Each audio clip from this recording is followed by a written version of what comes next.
Olá a todos, bem-vindos a mais uma entrevista do Projeto dos 230. Hoje estamos na Sala 7 da Assembleia da República com o deputado Jorge Pinto, do Partido Livre, eleito pelo Círculo Eleitoral do Porto. Muito bem-vindo. Obrigado. A primeira pergunta que lhe coloco é: como é que alguém camusiano que acredita que a vida é absurda e sem sentido último acaba a dedicar-se à política? Excelente pergunta, é raro fazerem dessas. Deixa-me só começar por agradecer e louvar. Estava a fazê-lo em off, faço agora em on também o trabalho dos 230, que acho que é um trabalho fundamental de acesso e divulgação daquilo que é também a realidade política e a nossa realidade enquanto Muito obrigado deputados. da nossa parte. Eu sou camusiano, efetivamente, mas eu acho que reduzir Albert Camus simplesmente a uma desistência é se calhar a primeira leitura, mas não é a leitura fundamental que eu faço do filósofo. Na verdade, aquilo que ele nos diz, ou a grande mensagem que eu acho que ele nos transmite, é que apesar de todo o absurdo que a vida possa ser, é importante resistir e continuar a querer vivê-la. E é esse o grande ensinamento que eu tirei da sua obra. Eu li praticamente tudo que ele escreveu. Mesmo que o mundo seja um sítio irracional e muitas vezes não seja fácil. Mesmo que nós próprios muitas vezes achemos que estamos num mundo e numa vida absurda, é importante continuar a resistir a esse absurdo e agir apesar dele. Portanto, acho que é um grande ensinamento e por isso também me considero camusiano, para além de tudo mais que ele escreveu, também sobre amor na política, sobre o amor nas nossas vidas. Acho que é um filósofo muitas vezes posto de parte até pela famosa guerra, entre aspas, que teve com outros filósofos, nomeadamente Sartre, que eu considerava um filósofo de segunda. Eu acho que Albert Camus conseguiu ser um dos principais pensadores do espírito da época do século XX e que ainda hoje, no século XXI, tem muito para nos ensinar. Como é que apareceu política na sua vida e o livro em particular? A política apareceu-me basicamente com o meu nascimento, porque os meus pais sempre foram muito politizados, estiveram ambos na política ativa à escala regional e as discussões ao almoço, ao jantar, eram sempre sobre política. E eu próprio, foi muito cedo que despertei para isso. Eu digo muitas vezes, o meu grande despertar, e acredito que da minha geração também, de muita gente, o meu grande despertar político foi a luta do povo timorense pelo seu direito a existir, pelo seu direito à independência. Eu ainda tenho recordações muito vivas e muito presentes do massacre do cemitério de Santa Cruz. Eu teria 5 ou 6 anos quando isso aconteceu. Eu tenho recordações muito presentes de ter estado em várias manifestações que uniram o país. Foi uma coisa que uniu verdadeiramente aqueles que viveram esse período, lembram-se certamente disso, da direita à esquerda, da Igreja Católica aos ateus, todos estavam juntos. Foi se calhar o último momento de grande comunhão do nosso país. Em relação a alguma coisa ou a alguma causa, foi precisamente a causa timorense. E eu dou muitas vezes este exemplo. Eu, com 12 anos, em 99, os meus pais deixaram-me ir sozinho a Madrid a uma manifestação em frente à Embaixada da Indonésia para exigir que os resultados do referendo que tinha acabado de ser feito fossem respeitados e que Timor pudesse ser um país livre, como hoje, felizmente, é. Portanto, esse despertar aconteceu nesse momento. Há um segundo momento que me influenciou muito, até na minha escolha académica e depois profissional, que foi o acidente do cargueiro Prestige, ao largo da costa portuguesa, mas depois com as consequências negativas, sobretudo na costa galega. Isto foi em 2002, e eu, que já estava mais ou menos envolvido desde criança com movimentos ambientalistas, percebi que era por ali que queria ir e formei-me em engenharia ambiental um bocadinho na consequência disso. Surgiram-me duas questões com aquilo que acabou de dizer. A primeira era: se um filho seu com 12 anos lhe pedisse para ir a Madrid sozinho, deixaria? Já me perguntei isso muitas vezes e não sei, eu acho que os meus pais tinham uma confiança bastante grande em mim para isso. E já agora, a pequena brincadeira, a única coisa que meu pai me perguntou quando eu regressei a casa, vimos a peça na RTP, outra memória muito presente que eu tenho, onde se viam várias pessoas em cima de um muro a dizer palavrões, e meu pai só me pergunta: tu disseste palavrões? Eu disse: não disse. Então pronto, já estava tudo tranquilo. O Jorge é de Amarante, qual é o problema de dizer palavrões? Exato, mas acho que com 12 anos era mais okay. difícil de justificar. E a outra questão que tinha relativamente também a Timor é se isso fez com que também fizesse sentido que há 5 anos atrás apoiasse a candidatura de Ana Gomes à presidência da República. Também, sem dúvida, foi uma figura fundamental, entre outras, mas a Ana Gomes, enquanto diplomata, enquanto mulher que defende realmente o direito à autodeterminação de todos os povos, foi uma das razões, não a única, mas uma das razões que me fez querer apoiar a sua candidatura desde a primeiríssima hora. Okay. O Jorge é coautor de um livro acerca do rendimento básico e incondicional, onde no título afirma ser uma defesa da liberdade. Se o RBI, chamemos-lhe assim, existisse em Portugal, a ideia que o Jorge defende não o tornaria num guarda-chuva da ajuda que o Estado Social daria à sociedade, deixando por isso de financiar outros aspectos, como o SNS ou a escola pública? Eu acho que não, precisamente por isso é que o defendo, porque há muitas defesas do RBI. A minha é uma defesa de esquerda, uma defesa republicana, e tentando encurtar a discussão, essa ideia de liberdade, para mim, é absolutamente fundamental. O que é a liberdade? A liberdade é muitas coisas, e o que é a liberdade está em permanente mutação. Nós perguntarmos, ou se conseguíssemos colocar aqui nesta bela sala da Comissão de Negócios Estrangeiros, alguém da Grécia Antiga, alguém do período da República de Florença, alguém do século XX e alguém ligado, digamos, à ideia de liberdade de Ronald Reagan, e lhes perguntássemos a todos o que é que significa a liberdade, todos iriam ter uma resposta muito diferente. Porque a ideia de liberdade muda, mas há uma coisa que não muda. É a defesa que nós fazemos da liberdade e o facto de cada um de nós querer sempre ser livre e mais, querer ser tão livre quanto possível. E é precisamente por isso que o próprio conceito de liberdade está em permanente luta. E uma coisa que me preocupa, enquanto acérrimo defensor da liberdade, eu depois desse livro, ou durante, esse livro surgiu durante a minha tese de doutoramento, a minha tese de doutoramento foi sobre a ideia republicana de liberdade. Porquê? Porque nós olhamos à nossa volta. Quem fala de liberdade no presente é a extrema-direita. São pessoas como, nós vimos isso claramente durante a crise da Covid-19, anti-vacinas, porque para elas ser livre é ou não pagar impostos, ou poder dizer e fazer aquilo que queremos independentemente das consequências, ou estar protegidos de um Estado. Isto é uma visão de liberdade. Há outras visões de liberdade. Há visões muito mais construtivas, mais positivas, que na verdade dizem eu só sou livre se for livre em conjunto, portanto uma visão que não é estritamente individual da liberdade, e mais, só sou livre se for livre de algum tipo de agressão, de algum tipo de influência, de algum tipo de coação, muito bem, ou de dominação, como diz a liberdade republicana, mas só sou livre em paralelo se for livre de e livre para fazer alguma coisa. Portanto, e como é que eu sou livre para fazer alguma coisa? Eu só sou livre para fazer alguma coisa se souber que se precisar de ter educação ou dar educação aos meus filhos, existe uma escola pública de qualidade onde eu posso estudar. Só sou livre para me concretizar enquanto ser humano se souber que, estando doente, tenho um Serviço Nacional de Saúde que vai cuidar de mim. Só sou livre se souber que há uma imprensa aberta e plural que me vai dar a informação como ela é na realidade. Só sou livre se tiver um mínimo de condições financeiras, laborais, de segurança, ambientais que me permitam ser efetivamente livre. Portanto, essa liberdade real, essa liberdade republicana é muito mais do que aquilo que muitas vezes querem reduzir a própria ideia de liberdade. Mas num rendimento básico incondicional, para além de ser aplicado a toda a gente, seja independentemente do rendimento que a pessoa ofere, sendo também, seria também possivelmente não muito justa, porque quer dizer, uma pessoa como, sei lá, um Soares dos Santos, que é das pessoas mais ricas de Portugal, exatamente, ou uma pessoa, pronto, que infelizmente esteja em situação de sem-abrigo, ganharem ambos a mesma coisa, acaba por não ser justo porque um precisa muito mais do que outro. Repara, hoje em dia essas duas pessoas já frequentam a escola pública da mesma maneira. Essas duas pessoas já têm acesso, enfim, com as taxas e tal, mas já têm acesso ao SNS da mesma maneira. Certo. Portanto, aquilo que se trata com o RBI é essa ideia de universalidade, mas que na prática não significa que todos vão ser beneficiários líquidos do RBI. É exatamente o mesmo que acontece com todas as outras políticas universais. Aquilo que acontece é que vamos ter contribuintes líquidos e vamos ter beneficiários líquidos. É evidente que as pessoas mais ricas do país vão receber esse rendimento mensalmente, mas depois, quando forem pagar os seus impostos, quando forem pagar o IRS, vão acabar por contribuir para que esse programa exista. O mesmíssimo que acontece agora com o SNS ou com a escola pública. Quais são as vantagens da universalidade? Há muitas. Desde logo é acabar com o estigma de quem recebe este tipo de apoios, de subsídios, ou quer que seja, qualquer tipo de apoio, na verdade.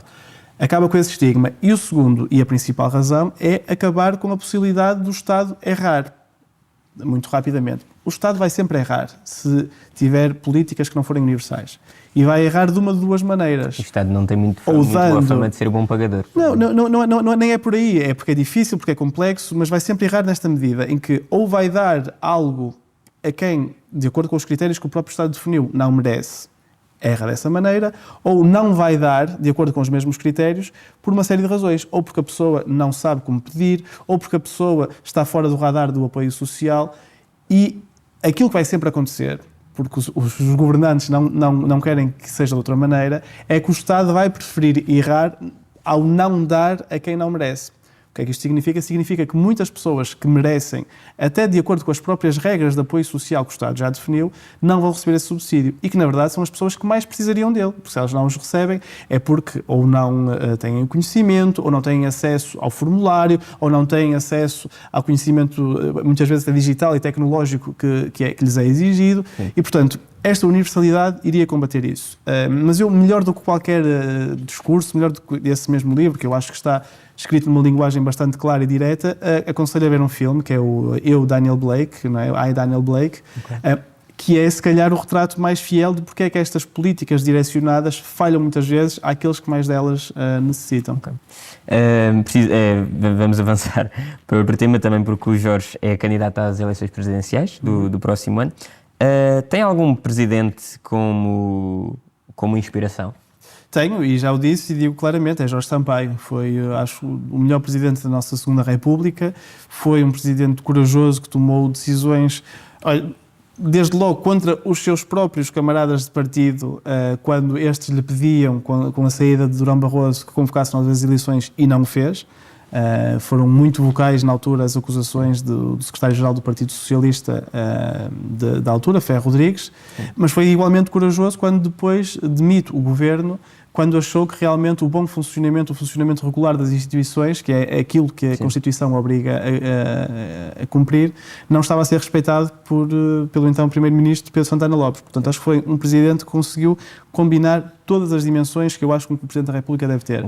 Proximidade aos cidadãos, tomada de decisões difíceis quando elas devem ser tomadas, respeito intransigente da Constituição da República Portuguesa e também uma visão e uma presença de Portugal na esfera internacional como ela deve ser. E na esfera internacional tenho duas perguntas relativamente a isso.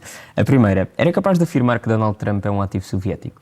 Não iria tão longe, mas acho que há outras coisas que são muito claras e indesmentíveis praticamente em relação àquilo que Donald Trump é. Donald Trump é alguém autoritário, com ânsias autoritárias, basta ver os grandes exemplos que ele tem da política internacional, alguém que está disposto a acicatar um ambiente de guerra civil ou pré-guerra civil no seu próprio país para conseguir ter mais poder, e é alguém que está muito interessado em alterar a ordem global que foi criada, sobretudo no pós-guerra. Em teoria, termos um mundo multipolar é algo bom, é algo que nós, no livro, eu próprio, sempre almejamos. É que o continente europeu, o projeto europeu, possa ser um agente importante deste mundo multipolar. Aquilo que Donald Trump quer é, se é que é este mundo multipolar, na verdade é um mundo mais próximo ao do século XIX, com pequenos impérios e com estes impérios a querer alargar a sua própria área de influência, as suas próprias fronteiras, e esse é um mundo do qual eu discordo. Portanto, sendo um ativo soviético ou não, acho que há muitas... candidato a Presidente da República. Acho que há muitas... Não, reparem, eu acho que é uma pergunta muito interessante e à qual nós devíamos falar mais, até olhando para aquilo que a própria Constituição diz. Nós devíamos fomentar blocos geopolíticos da promoção da paz. É exatamente isso que eu acho que o projeto europeu deve ser. Eu acredito no mundo multipolar e acredito, sobretudo, que Portugal tem de ter uma voz nesse mundo multipolar, estando dentro de um projeto europeu que se afirme como um projeto da dignidade, dos direitos humanos, da paz, da transição ecológica.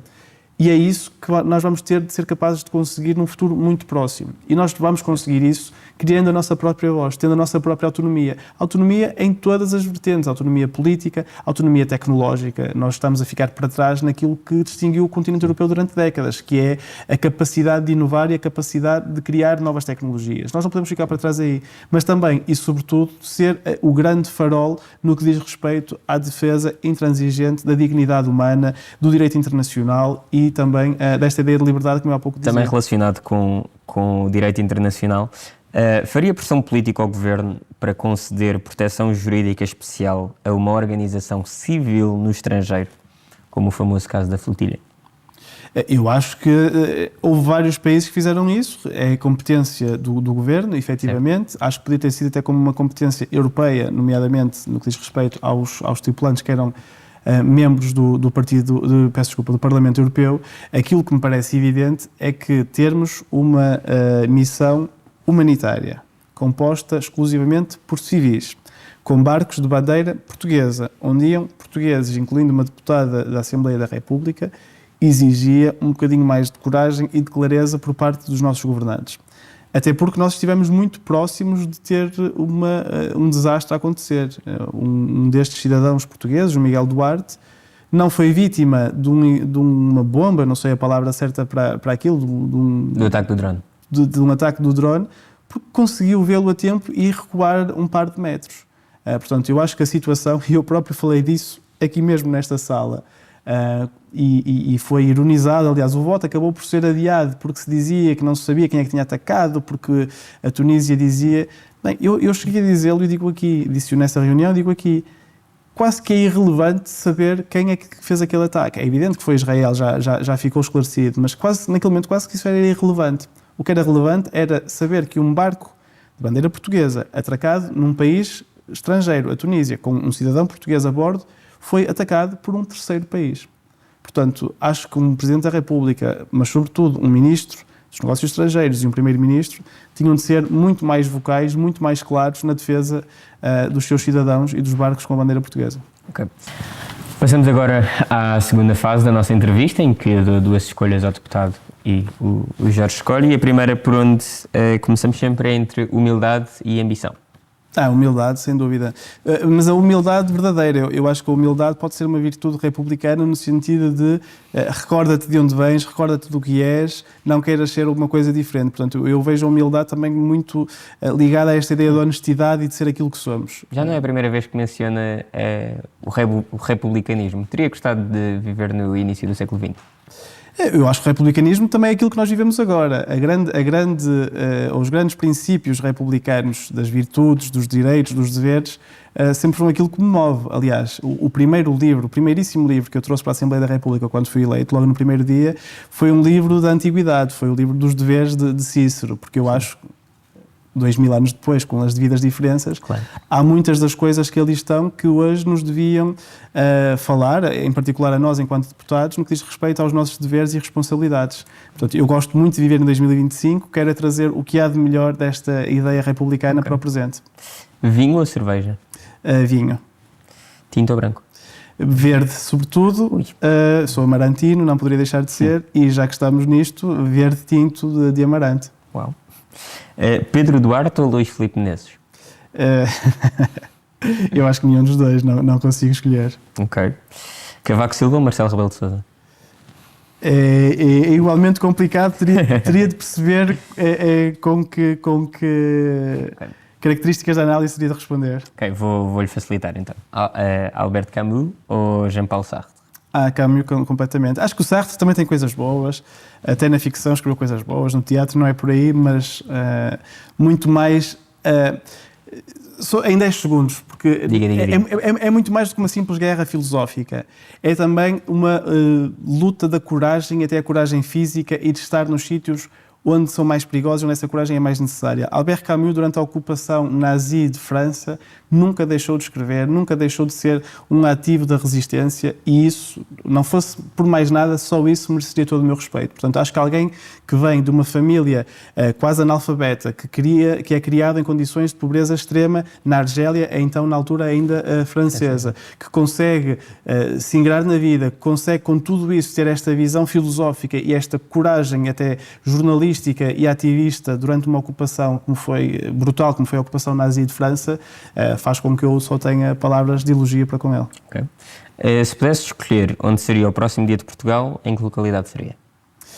Boa pergunta. Eu acho que, então, o Dia de Portugal não é apenas Dia de Portugal, não é? Sim. É Dia de Portugal, Camões e das comunidades portuguesas. E eu sou filho e neto de imigrantes, falo muitas vezes disso. Okay. Portanto, eu acho que se pudesse escolher, numa perspectiva até um bocadinho egoísta, iria a Sartrouville. Sartrouville é uma cidade não muito longe de Paris, que foi o local onde a minha família materna durante mais anos viveu, e, portanto, acho que poderia ser uma bonita homenagem.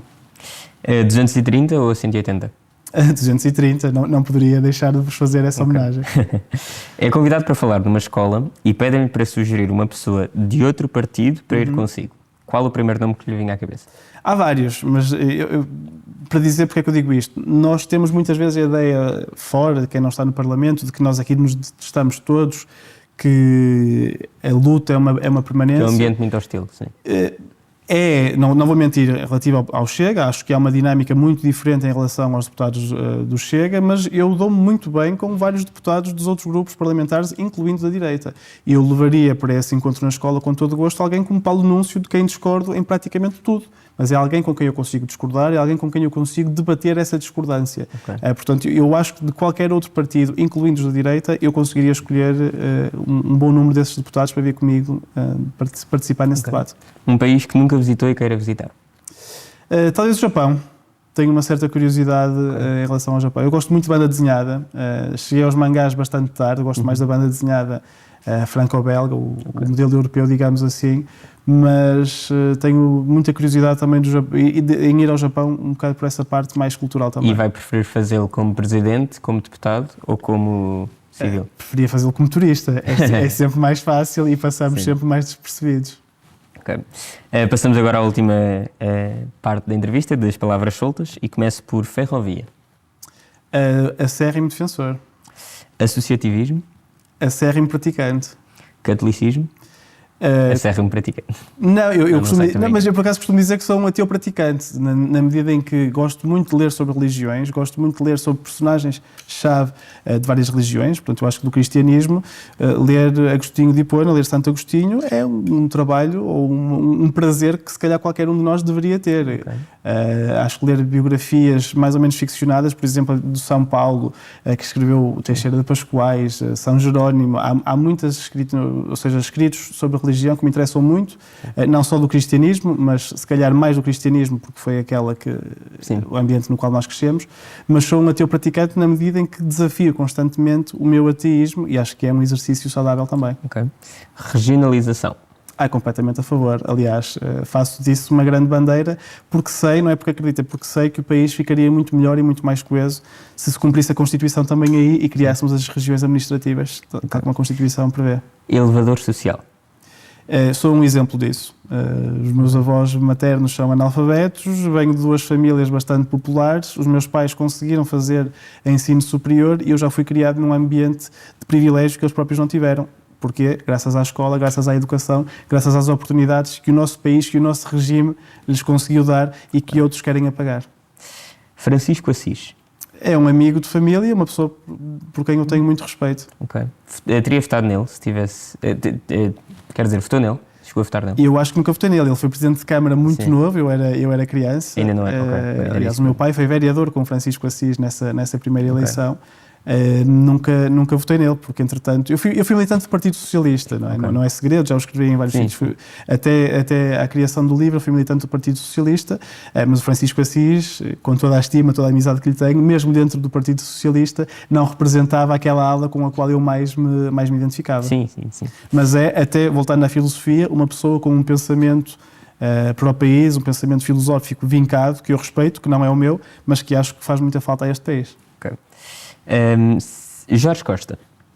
Foi uma das pessoas que mais me motivou no futebol. Eu fui muito portista durante muitos anos. Eu abandonei um bocadinho o futebol a esse nível, mas eu tive lugar anual no Estádio das Antas, tive lugar anual no Estádio do Dragão e tendo crescido com o Jorge Costa como capitão do Futebol Clube do Porto, sendo meu homónimo, porque eu também sou Costa de nome de família, era aquele jogador no qual eu mais me revia. Tenho, aliás, uma camisola com o seu nome de 95 ou de 96.